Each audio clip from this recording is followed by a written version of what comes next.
right, hello. No pressure here. Well, first of all, I'm from abroad. You are all from here.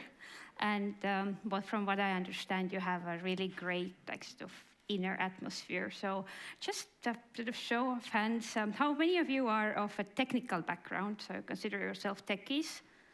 Yeah, well, I'm not going to ask how many are lawyers and how many are diplomats. So I'm definitely out of my depth here. All right. So I am a lawyer, to confess to start.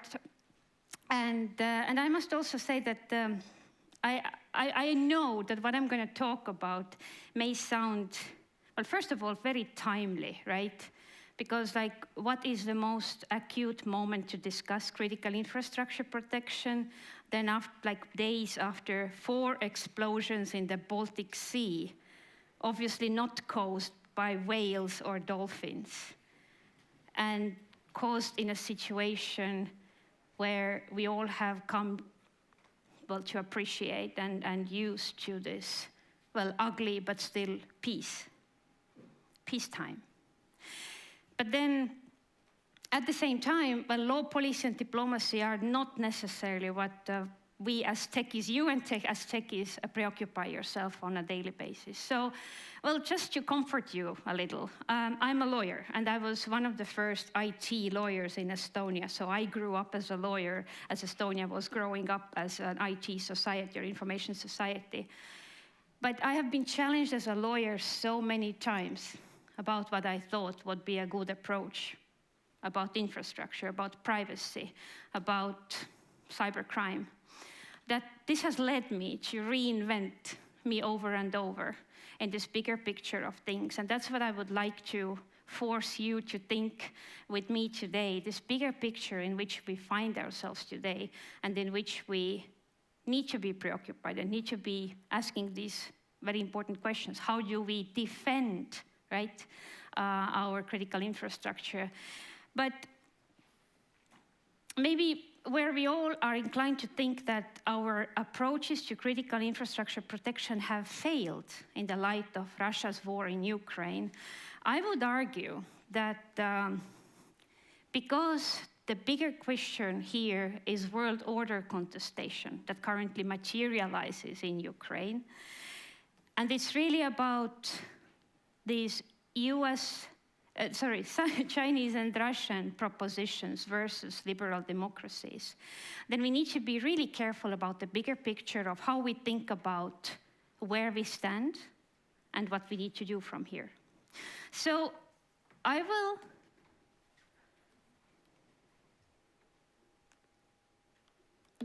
put up these 3 questions for us to walk through.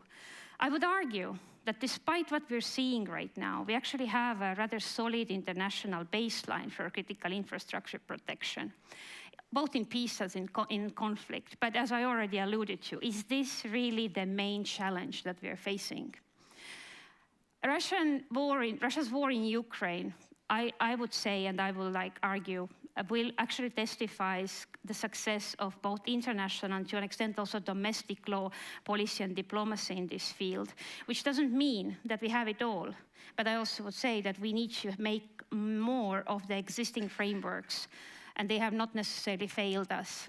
And defense, the theme of the day, is one approach and one policy instrument, and we need to be aware of that among many others.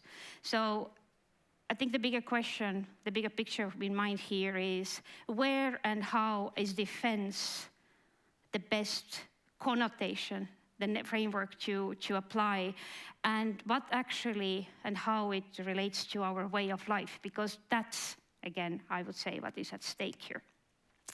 All right, so to leave you with these 3 questions and then offer some of my own thinking about it. I would start first with just the backdrop of critical infrastructure protection for law and policy, how did it become a thing? So it could really say that it entered critical infrastructure as a theme, entered the law and policy thinking, especially at international settings, in the late 1990s, early 2000s, mainly against the context of terrorist attacks. But since, in the past, especially past 15 years, And what happened 15 years ago? Well, Estonia 2007 happened 15 years ago, which actually brought this, I would say, international attention to the need to really mind these critical dependencies in the information society and what we do about them. Since 2007, I would say issues of critical infrastructure protection have been even more heavily securitized and militarized even. And that goes to because we see more and more cyber attacks against critical infrastructure, just because we have become more dependent on digitalization, and basically every infrastructure asset has a digital component or facet. We also see increasing influence operations, which trigger for lawyers and policymakers these questions of, for example, ownership or critical control or factual control over these infrastructure, or misinformation. Well, fakes about or misinformation about attacks against critical infrastructure. So there are all kinds of problems in our societies. And I'd say that if we think of them in the framing of defense, we are missing the point that they are governance issues. They have become governance issues as we have become impregnated with both critical functions and digitalization. So I'd argue that a contemporary discussion of critical infrastructure actually has a digital dimension every way you look at it. Not just when you think about critical information infrastructure, but also every part of infrastructure either actually contains digital or, let's say, IT components, or it provides something that has a digital aspect. Importantly, for our societies, this discussion about critical infrastructure protection and critical information infrastructure protection is no longer really an option. It is a way of life that we have chosen. And this way of life comes with extreme dependence in some of our societies, in most of our societies, but it also comes with extreme interdependence and interconnectivity. So obviously the theme for law policy, diplomacy, for technology, for engineers is hardly an easy one. So let's think about just basic concepts of what we are thinking about, right? Like first, when talk about us protecting critical infrastructure, then what is critical infrastructure? And I am sure that we have all gone through a number of definitions. So I'm not going to offer you one, but the essence of things, it is things that are vital for the societal security and well-being. Now, well, what is that? Well, if we think to how much the world should be and can be on the same page about issues we face in Austria or in Estonia or in, well, any country of the world you can name, then we need to keep in mind that while we, liberal democracies, especially in the European Union, but I would say many more countries in the world, have become cyber addicts, dependent on digital solutions, services, then not all countries actually are the same way. So when I said that we have a world order contestation with Russia and China about what the world would look like, needs to look like in terms of digitalization, then those are very different realities. And when we look at least developed countries, then even basic propositions like electricity, telecommunications, financial services actually don't share the same baseline. Should it be SWIFT? Should it be some other international solution under some other countries or some other entities' control? Is it really that electricity is the driver of everything in a rural village somewhere? So it's not. And that defines this international law and diplomacy thinking about these issues. We are ahead, so our thinking must go ahead. So when we don't know what is critical, right, we use these cues and frameworks to define what is critical. So we say, all right, well, if it fails and it kills people, definitely critical. If it causes injury to people, definitely critical. But then we also understand that that's not the only baseline. Well, what about if it causes massive economic loss or damage? Well, we also tend to consider it critical, and more recently we have come to realize that even things that are not maybe economically so important, they are societally important. So, e-school, mobile parking, I mean, if those things fail, one thing we need to also understand, expectations in a society break down. And for those things that we don't have these good alternatives anymore, suddenly we need to think how our kids go to school, how we declare taxes, how we park our cars, etc. Like, can those things be left out of the formula? And they can't be, which in a way makes me think that this critical infrastructure protection that we have developed, like where we have achieved things so far at international level, it was only being like a stepping stone towards this digital governance, understanding how we sustain our way of life. Because otherwise we would have to ask, okay, what's not critical, what's essential? The NIS directive context, what's essential? And then finally, what is then the rest that we can't like put under either of these frameworks? It's also that these conventional approaches to critical infrastructure protection so far discussed in these political and legal settings, well, they do realize that there are different ways of classifying or designating critical infrastructure through objects. You can point to a building or a facility, through functions, what it does for us, through services, concrete services that need to stay up no matter what, but also maybe through sectors, finance, healthcare, etc. And why these are important? Because how we classify these different facets of our life that we need to be up and running actually helps us allocate those responsibilities where they are best placed. So for now, how are we allocated them? Well, we have allocated them to critical infrastructure operators and providers, to an extent also governments, to have this cooperation, coordination in case of threat, like let's say in threat information sharing or in mitigating like ongoing attacks. But what law and policy have not very successfully yet taken into account is that it's also people, not only as users, but as entire populations. Entire populations now tied to their phones, to their computers, basically unable to put them down because life breaks down if they do. And flows, things flowing on a daily basis, like working the way they have to. So this is the setting that has changed since we started thinking about critical infrastructure protection.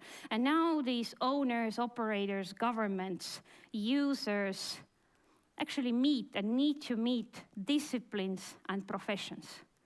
So we all have to be able to put ourselves into this picture where we, lawyers, engineers, diplomats, teachers, kindergarten teachers, can make the best difference. And that takes understanding the challenge, understanding what the others do, so that we can do what falls best on us. All right, so I said that we have a solid international framework.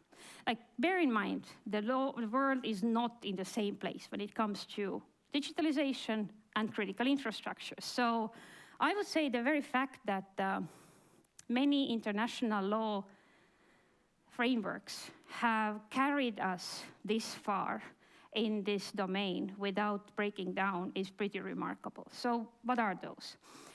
So way before the 1990s, or where these discourse really focused on critical infrastructure, we have had many international arrangements of cross-border telecommunications, utilities, or finances, or something else, maritime cables, where we have realized that things cross borders. So the first propositions about this infrastructure was that it needs to do what it's supposed to do. It needs to be accessible and functional. So those rather basic propositions are in international treaties that make emails go around the world. International law also contains these frameworks of controlling escalation. We have this idea and this principle in the UN Charter of peaceful settlement. And we may not realize it, but that's what our diplomats do on a daily basis. It's not that they prevent everything in the world, but that is how international law functions these days. Also, de-escalation, like countermeasures, for example, the way we are apply them in international law. We always try to turn the temperature down, not up. So for those who think that, yes, we can respond to Russia in kind, we also make then the proposition that we should take the world back to where it was before the First and Second World War in terms of how we operate. International law has some really clear red lines about destruction, disruption, and sabotage. So again, you may think, how come? But bear in mind, violating a rule does not prove the non-existence of the rule. So, well, we don't think the whales or dolphins did it. But the way international law functions is not only when we get to an international court and we have a ruling. International law also highlights the political cost, the cost on a country to go and brutally violate an international rule, and find anyone who would currently publicly support or otherwise endorse this kind of behavior. We have protections of critical infrastructure in conflict and for example, this understanding of what it means to be neutral in terms of critical infrastructure. And then we have huge potential, I would say, in international law. And I know you're not lawyers, but I think this is a place where your heads, my head, and heads of our policymakers put together could really give us a better understanding how to qualify, how to implement the international law on prohibited intervention. Where does it start, where does it end? Or this thinking, well, international lawyers, many would argue intelligence is harmless international law, from international law point of view. It's not illegal, they would say. But what about this intersection with intelligence, with preparation of battlefield, with these, well, let's say, potential offense at the change of just will, exploiting the same vulnerability that has been found out, or then these concepts of defend forward. And now I'm coming to why I would say that defense is a very tricky term, because if we overdo it, we lose sight of the broader governance mechanism, of the logic of, for example, international law, and how it has supported us so far. There's also quite a lot of policy guidance, especially for an issue that is not the same for all countries. And here, there's a couple of UN processes that have addressed the issue since early 2000s, and they have brought to international policy space this understanding of why we need better awareness of these threats. Why do we need to understand both why critical infrastructure protection is important and how we do it? Because again, by understanding better, we can do our part. And by understanding better, we can have meaningful debates. We can hash out these political differences or preferences or priorities or resources. That all comes with awareness. Then this UN resolution series also goes to this long long understood this, well settled in now, like domestic law on this, the risk assessments, that we need to do them not just in a corporate setting or in an individual setting, but in a political risk environment. We need to share our pictures, compare notes, reassess, and reassess is one of the keys here. Now, why is this, again, so important? Because when it comes to like this often criticism that we get about these things, law is behind on this. Well, law needs to be behind, because like law comes to play where we have exactly identified the gap between where the principle fails us, where we cannot fall back on this is not how we do things, but we have to say, okay, this is so new, we need to agree on something else. So law also cements proven solutions, not hypotheticals. That's what policy does. We can say policy is too abstract, right? But then what policy makers do, they bring an issue to a public awareness space. So it stops being an isolated expert team. It also helps identify shared priorities, and as I said, all these resources. Well, we can say that what diplomats do, they are not experts on this, but they distill from this very uneven international society and landscape these shared conventions and lines of guidance. So what does then national law do in this? You know better, the Austrian laws on this. I can talk about the Estonian one. It wouldn't necessarily take us too far. But what is the logic then of domestic regulation? It is to identify and make sure that we designate those functions, those responsibilities.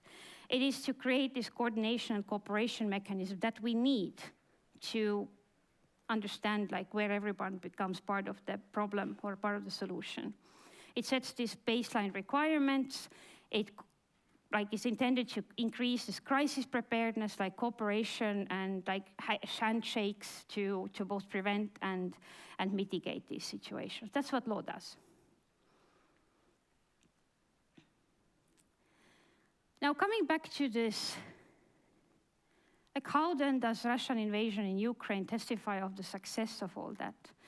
Well, because I said it's not just who we take to the court and when we get a ruling, but it is about what is the international temperature around this.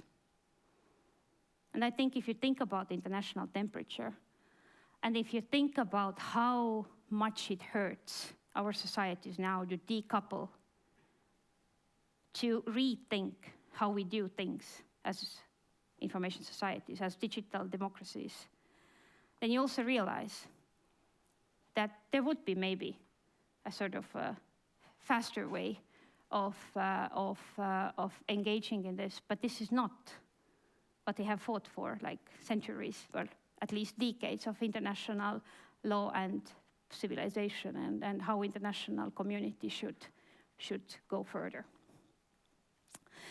So then, of course, there are new issues. And now the question is, which of them or how in this whole can defense best fit in? So what have we learned from Ukraine in the past year? Well, first, I think a new question for all of us, is this ad hoc critical infrastructure. If we think about Starlink landing in Ukraine overnight, well, for law policy, it raises a number of questions. What's the status of that? First of all, it's provided by a private actor, which leads us to this. You could say it's provided by a super empowered individual. It's provided by a private actor on no international agreement or protocol, most likely even on not a very comprehensive government to provider protocol. So what about if it fails? who's to cover the cost of, for example, its repairing, its upkeep? How long will it be kept up like this? So what are all those like inbuilt, otherwise inbuilt guarantees in these situations? Or then more broadly, this ability of industry, especially digital industry, to provide strategic support to a country keeping functioning in a conflict. What about the status of, or legal status of that contribution? Is it effective contribution to warfare, as China has alluded to? So how do we deal with all this? And these are new questions for law and policy these days. So why is defense problematic? Because overdoing defense and security jeopardizes trust and digital democracy. And when we think about protecting, the word protecting critical infrastructure, there are so many variations to this. Well, obvious ones, yes, defense, we're talking about that. Security often goes to this military security, securitization. There is safety, there's trust. And critical infrastructure of all the other issues is the one where security could kill trust. And trust, without trust, these functions, this sustainability would stop functioning as well. So how to secure the both at the same time? Because too defense-centric, defense as military resources, capabilities, organizations, frameworks, underscores the Russian and Chinese bottom line. Digitalization is dangerous and makes societies vulnerable. So the answer for the world would be restriction of individual rights and freedoms in this space and stronger governmental controls. All in all, protection of critical infrastructure obviously is not a destination, it's a process. We are all in it together. And when we think about this, like otherwise handy and maybe sometimes even like simple looking logical solutions, we need to always keep in mind the bigger picture of the different tools and mechanisms we have at our disposal and how we line them up so that we keep functioning not just in terms of infrastructure, but the values and ideals this infrastructure represents and supports. Period. Full stop. Thank you.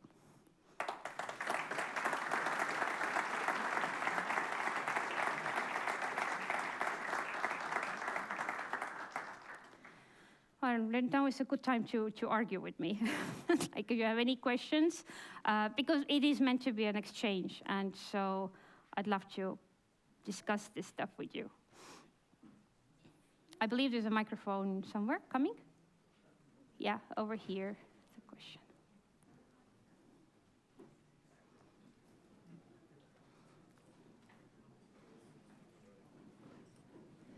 So I think, is it working? Is it? Yeah. I think policies works and diplomacy works if two parties are agreeing to play the same game.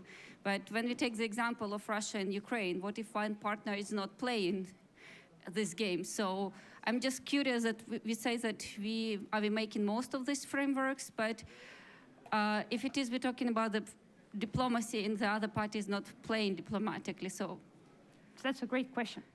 So obviously the world is not full of, well, this, try to agree in this room, you know, what to eat for dinner, where to go to eat, and well, try.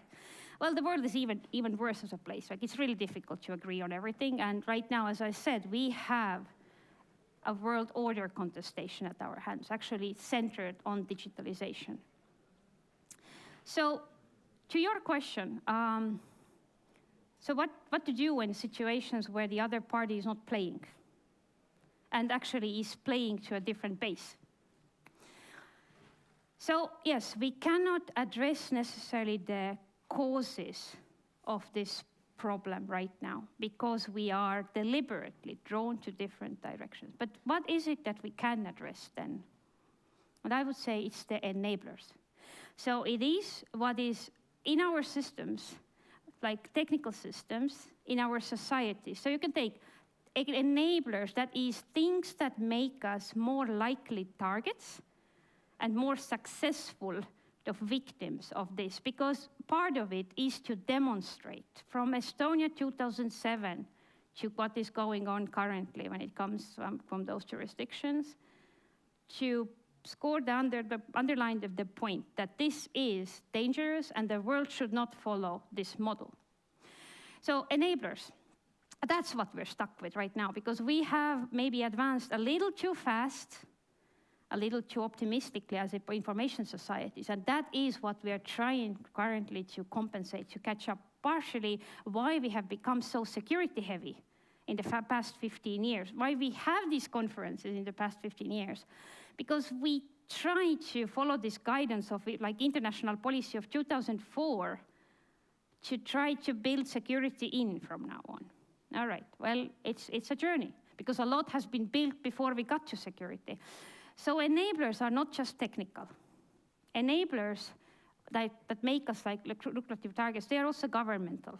Like basically the policies we lead. We have this inbuilt, almost like schizophrenic attempt to do both things, to do cyber operations, because we're kind of good at it, and to do digital democracy, but go pair them. And in a way, we are hurting ourselves. We are trying to find that like right balance between doing operations and sustaining all this functionality, freedoms, opportunity in this technology. But enablers, we must face. So we need to fix what we can in our own either system, in our backyard, with our neighbors, with the friendly governments, right? So we can do that kind of diplomacy. And here is where we have to get smart as diplomats as well about like, where don't go, where there's a roadblock, you go around. And around, I'd say it's actually a great outcome that we have diplomats now who are also invested in understanding what critical infrastructure is and why it is possible, like why it's so important. Because like it's them who can help us calibrate sometimes this, what is now playing to the political strength of somebody else, and what is where we are really in our own home ground. But and then there are also societal enablers. So like how many people still, well, click on stuff? How many people, in a way, it's not just about critical infrastructure protection, like COVID made us realize, like how many people really are going to take an extra burden even for their own health or debate it. So that all goes back to this, that as societies, as saturated as we are with these devices and these services, we are not saturated with responsibilities. We have not allocated yet those responsibilities where they can be best pursued. Anyone else?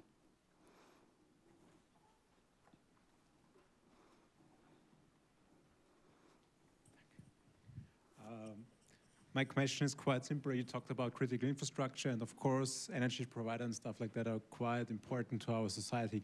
But you mentioned also, in terms of cyber diplomacy, private super companies, for example, Google, Facebook, Microsoft, and so on.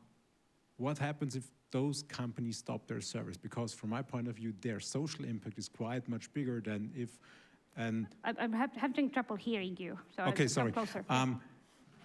You have, on the other side, in terms of cyber diplomacy, companies, private super companies like Google, Microsoft, Apple.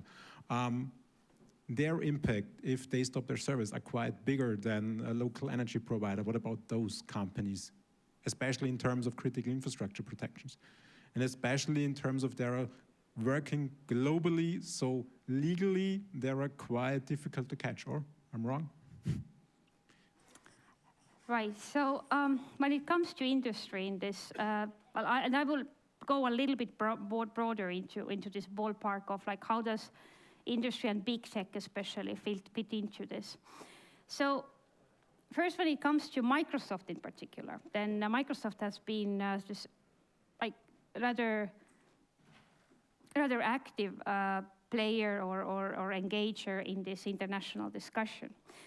And you could say that in a way, these companies have put forward a more progressive international agenda that governments are willing to currently pursue, and that is this operational interest.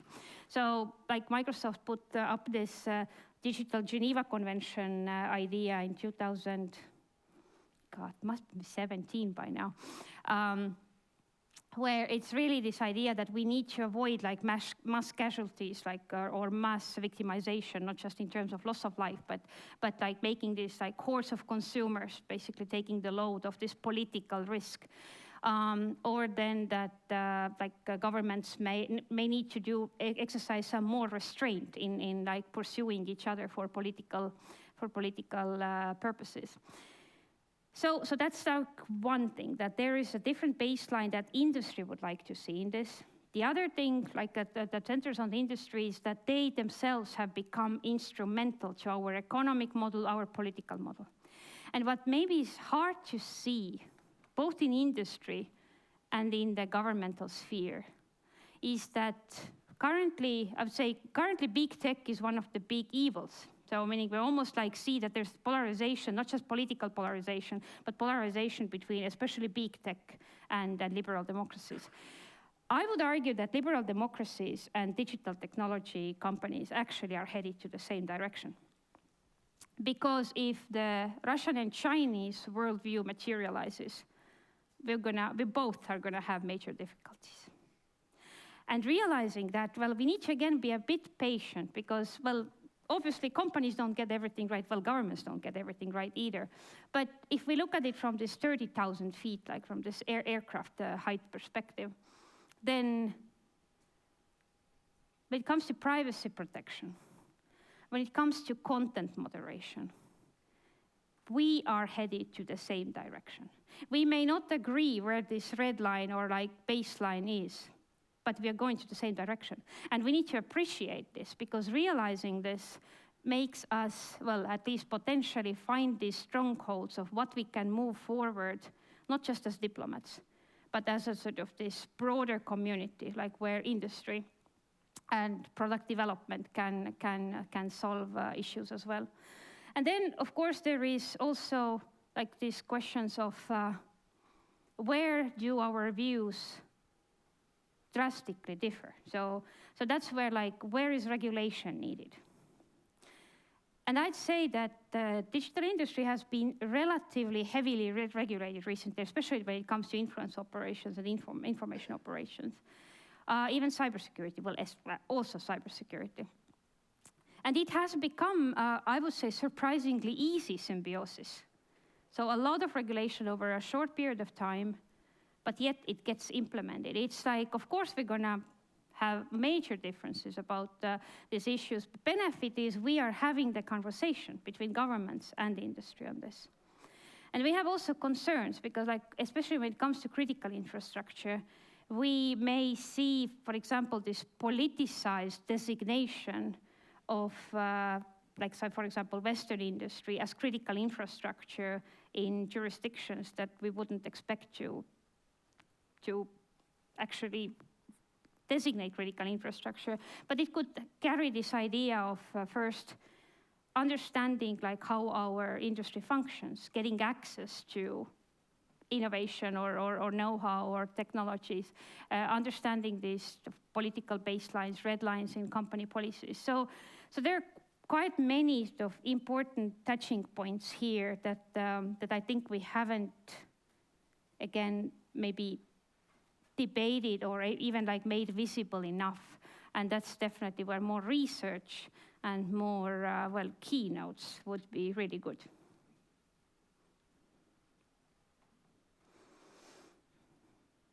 Well, anyone else?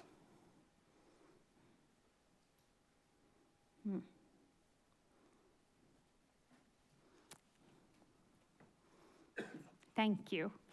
Or it would be a really long coffee break. Nothing bad about a long coffee break, but okay. It's a short question. Do you know anything about the development regarding the Tallinn manual? Is there any movement there to have a third version, a better version, and any solutions to all the questions that the first and the second edition brought out? That is a great question. An honest answer is no. Meaning I'm so far away from the process that to offer a comment here would just not be fair to those people who are involved. But I have heard very recently that it is on their way, the third version, that it is going to focus heavily on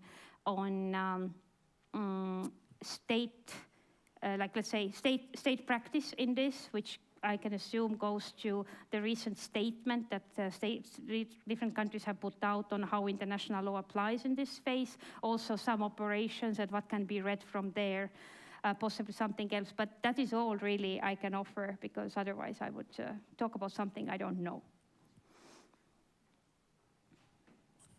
Because maybe not everybody here knows the Tallinn manual, but I find it a very interesting read, even as not being a lawyer. And not being a specialist in international law, because it's just interesting to see how many open questions there are in international law, not only regarding cybersecurity, regarding different other fields, of course, as well. I mean, I don't know if the maritime law, for example, is something very interesting. This is just the Wild West in some cases, and nobody takes care of it. Here in Austria, we are not that much interested in maritime law. But if you then take it back to cybersecurity law, I find it fascinating that there's so many things where there are no solutions between countries, and then of course there are no solutions between cyber questions between those countries. I find it interesting on the other side that there's not more talk about that.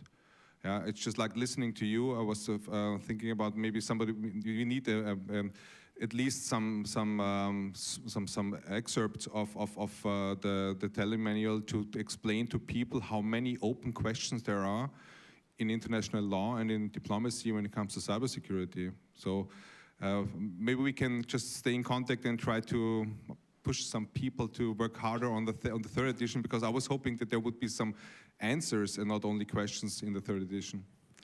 Well, thank you. And now I'm going to resort to this maxim that if you don't have an answer to the question, you just talk about what you want to talk about. So I'm going to build on your question, or like this point of the Tallinn manual, because this question of international law in all this is obviously like very close to my heart. And it is because I'd say international law is the reflection of the international societies where we agree.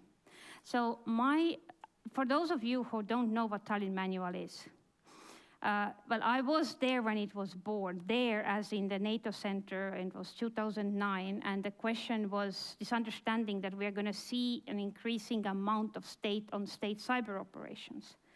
And the question coming from back then, because it was a NATO Center of Excellence, in this NATO discussions was like, how are we going to think about these operations in terms of law? Like how does international law apply to these operations?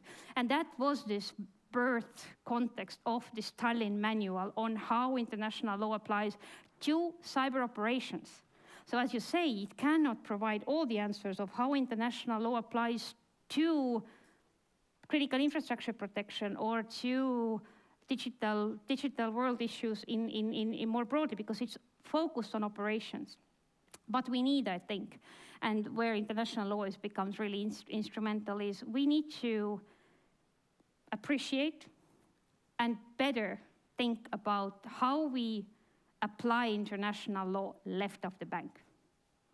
Left of the bank in a sense of like, we have seen these operations, these aspirations, these capabilities now long enough to become better at anticipating them. What we know, elections, like whatever controversial political events in countries, they will be accompanied by cyber attacks or cyber operations, by influence operations, by information operations.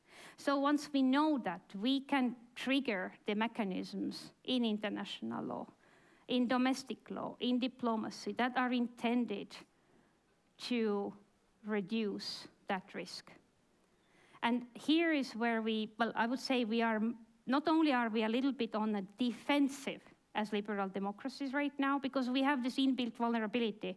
We have to compensate for what we don't have currently sort of allocated across the society. We feel we need to defend democracy. But I'd say the big question for us will be like how to now fall back on this, well, long fought for international law that actually makes us condemn attacks, destruction, disruption and sabotage, and how to push it even more forward. And of course, think about where cyber operations may be a better way of waging conflict than the alternative. But at the same time, like how far can we push this ugly piece, this sort of peacetime operations without breaking the system in the first place? And so we need to be really mindful about international law thinking here. And we, I think, need to also go maybe like beyond these operations, look at what have countries actually done in their domestic law. So where do they all seem to be agreeing that for example, well, like we need to designate this critical infrastructure because that helps us develop these international cooperation mechanisms with countries from whom the threat results, not because they are only adversarial countries, but because they become these weakest links in the chain. So their capacity is not enough to help us secure our presence. So there are many questions, and I think the wider we cast the net of talking about international law, and the more concrete we get, like in maritime or in air defense, in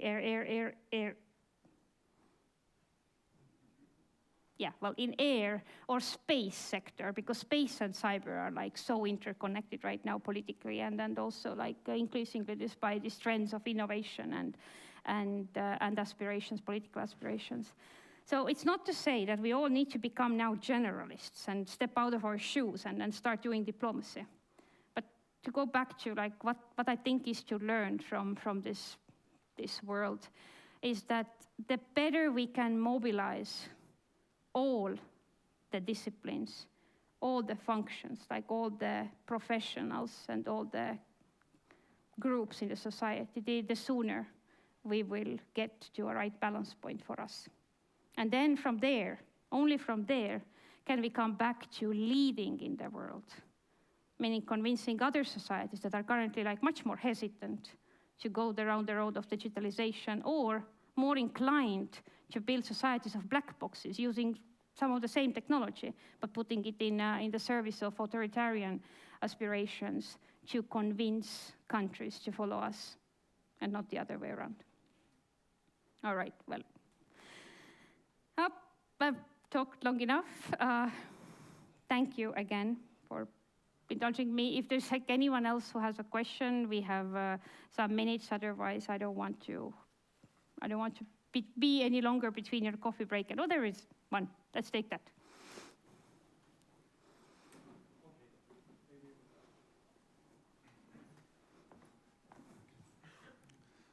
Do you believe that international cybersecurity laws will be as efficient or sufficient as international laws in other disciplines? Say again, please. Yeah. In other disciplines. So, for example, what should I think? The more digital things are, the more hidden they can be. So a lot of international cyber conflicts, you only have clues somehow, but you're quite not certain most of the time if it was really a national actor, for example, and then the grip of the international cybersecurity law is, of course, not that clear. Do you think it will be ever in future somehow better? Thanks for this question too. So yeah, well, that is in my view, this fact that, well, let's go back to these whales and dolphins, right? They didn't necessarily cause the explosions, but like, how do we know? And I'd say this, when we talk about attribution is not just a politically or legally relevant thing. It's at like where we are able to understand what is going on, like including like who against whom we need to prevent certain vectors of attack, or so against which actors we need to protect or defend. The better we become in knowing our own systems, knowing our own vulnerabilities, knowing our own political sensitivities, the better we become also at, for example, not putting defense where we need to put law enforcement, or not putting intelligence where we need to put governance. So not to compensate with things that are easier to reach to, meaning that intelligence, why is securitization like so problematic? Because it justifies in a society to bypass certain agreed conventions. So we designate an authority, we say it's a national security matter, we just bypass some of the debates, some of the authorizations. And why is that problematic? Well, let's go back to this worldview and like what are the two poles? The dark pole and this like open, free, peaceful, and secure cyberspace. So your question about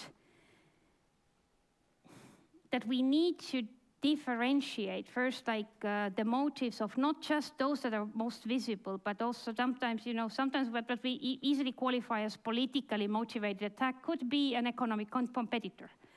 So while we need to stay vigilant about this political context, we also need to become sort of confident enough in reading the signs in our own systems, or exchanging information, comparing digital and other footprints. And sometimes when we can't make that designation or that conclusion, then also accept that. Because we have like instances where we have pointed a finger either too soon or pointed it to the wrong direction. And that all has also like a significant political cost. But once we get there, once we don't make these mistakes anymore, we can again say that we are much better as digital societies. That we have reached this where we understand our corners, our pathways, our vulnerabilities, and also like what's happening in our systems. It may never, and we shouldn't look at it like as something that needs to be at 100%, because nothing is. Like, ask any ask any forensics, like not just digital forensics. So if we think that the ideal is 100%, we will forever be disappointed. And I don't want to offer any other number, but we need to get much better confident about this stuff. Well, let's go have coffee, do that. Thanks again. Thank you.